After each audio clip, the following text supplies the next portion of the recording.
Hey guys, Zack here, and before I start this review of that time I was reincarnated as a slime, I thought I would share this little tidbit of information that one of my subscribers told me in a comment. So, I thought I would share this for you verbatim because I'm going to screw this up, but okay, here it goes. In this series, the setting is dwarf are descendants from the same elder race and branched off into two groups after the original civilization was destroyed in an event they brought to themselves.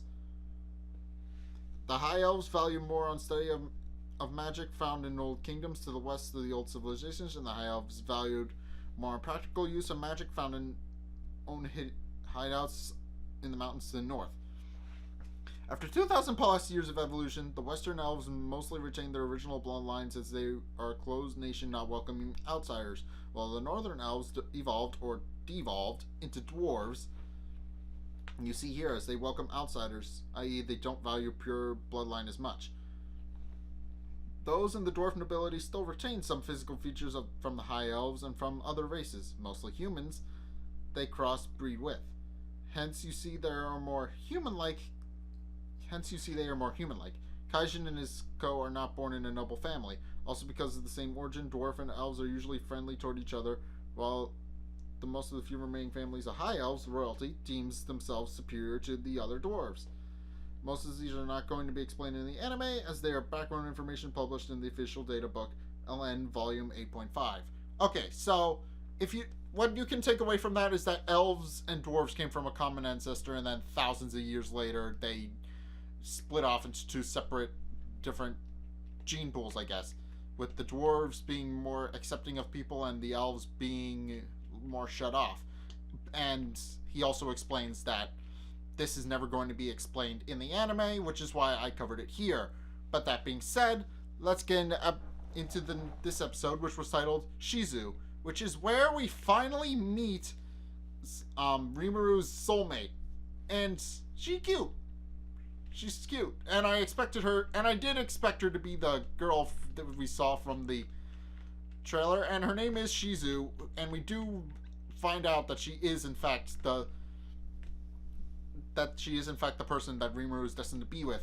But as for why the two encounter one another, well, that takes a little bit more explaining. So in this episode, there's these group of adventurers who were sent by their guild after coming back from the cave. Yes, these are the same people from the cave that Rimuru met on his way out, who were sent by the guild master and were given 3 days to explore and come back and report what they found.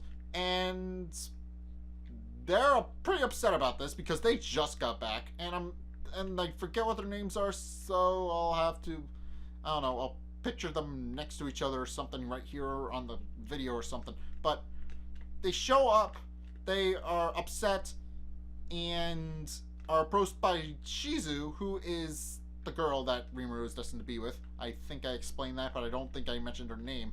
But she volunteers to go with them, and we don't see her face up until about the halfway point because she's wearing a mask, but we do find out that it is her, because it's the OP kind of spoiled it, kind of sort of. The OP showed her both with and without the mask on, so we kind of had a feeling that this person was going to be the person that Rimuru was destined to spend the rest of his life with. So if you've been watching if you pay attention to the OPs and don't skip over them, then yeah, you already know that Shizu is and the person in the mask are the one and the same. So I'm not really spoiling much here by explaining that, but after Shizu temporarily joins up with the guild members, they are ambushed immediately on the outskirts of the village by giant ants, and Shizu is able to hold them off, but she also falters a little bit because of something that is explained later. But she's unable to finish off the last ant, and Rimuru comes in to save them and blows her mask off, which is supposed to be the dramatic reveal that Shizu is the person that Rimuru is supposed to spend the rest of his life with. But we already knew that because we watched the OPs. So it's not really a spoiler for us, and nobody was really surprised when Shizu turned out to be the girl that Rimuru would spend the rest of his life with. So it's not too big a surprise when this happens. And after introductions and going all around, and Rimuru and Rigurdo, who has evolved to the Goblin King and has evolved further because of that, and has offered them food and shelter for the night. And then Rimuru and Shizu have a bit of a heart-to-heart, a little bit.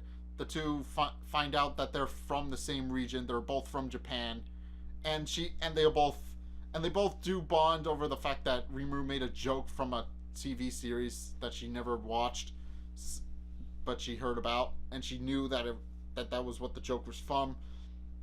And the two find out that they are indeed from Japan. She finds out that Rimuru was reincarnated as a slime, hence the title of the series. And Rimuru finds out that she was a summoned, hence the curse that causes her to suddenly just break down and be unable to fight every once in a while. So yeah, we know a bit about her, and we also find out a little bit about when this anime is supposed to take place. I'm assuming it's supposed to take place immediately after World War II. Well, maybe. I think it's set in the modern day, but I think she's been there since World War II.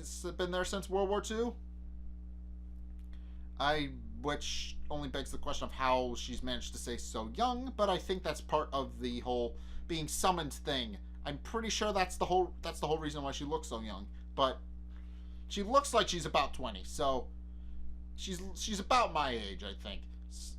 So I would assume she would.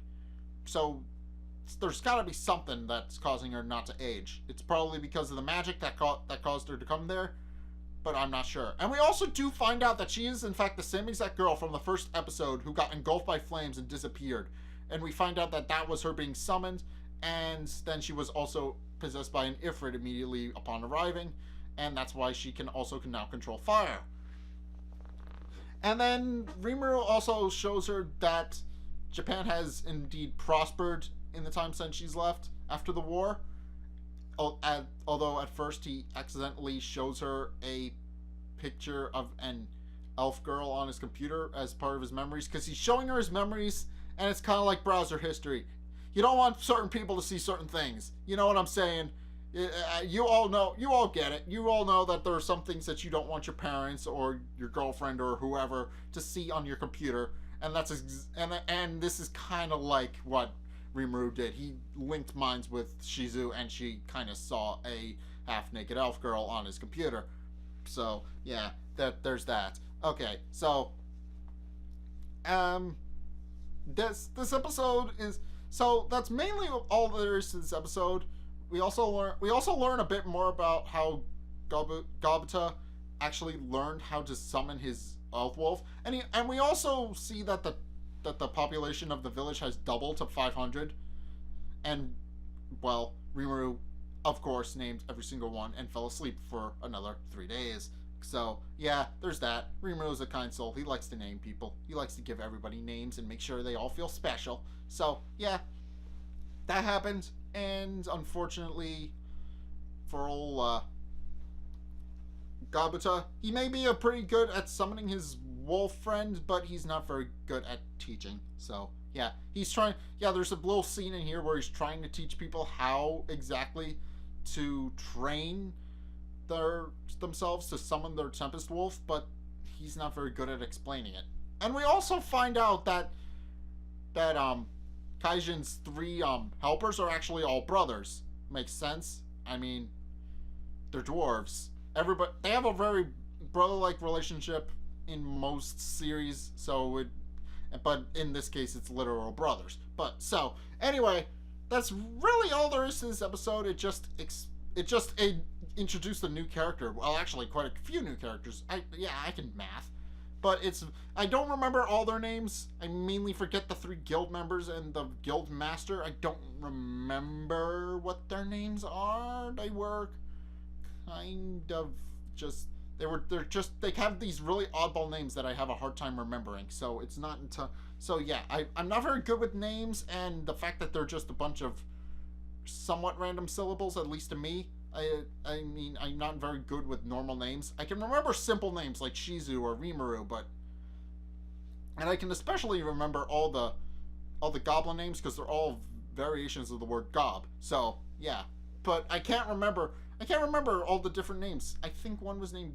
Gibo and one was named Aaron, and the third one, his name kind of evades me. I don't know, but the point is, they're probably going to wind up being major characters in the series, and I'm assuming conflict is going to ensue because of that. But I did want to not only give you guys a summary of the episode, but I also wanted to give you some lore that would probably never go explained in the anime series because it's a supplemental thing and it's not actually part of the main canon. But, well, it is part of the main canon, but it's not. It's its own separate thing, but it's not. It tells the lore of the series, but it doesn't exactly establish anything else other than that. It's just its own separate thing and that explains things in the story. So I thought I would share that for you real quick. And yeah, there's not much else I can say about that other than that. This episode was amazing because it kind of showed that the two do have a bit of chemistry. I mean, Shizu and Rimuru, they hit it off almost immediately. I mean, Rimuru is just more happy, and people do notice that they do have a thing, because the two are definitely affectionate to one another. I mean, Shizu definitely seems to be fond of Rimuru because she realized that they have something in common. They're both from Japan, and I have a feeling that they're going to wind up growing up and having kids and all that, or at least Rimuru's going to. He's only what, 1? He's been reincarnated, so he's technically 20. He's technically in his 20s, but he was reincarnated, and now he has to start over from age-wise. So he's like 1. But I mean, don't mind the age difference all that much. Mentally, he's 20. I mean, and he's a slime, so I guess it doesn't really matter how old he is in human years when he's a slime.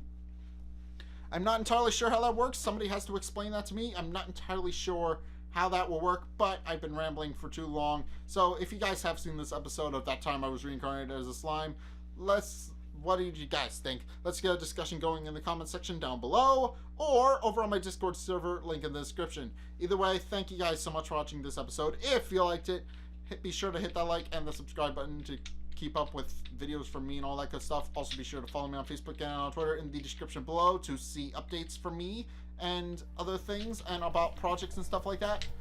And also be sure to check out my Patreon and maybe help me make more videos like this one. So thank you guys so much for watching this episode, and until next time, I will see you guys in the next video. Peace.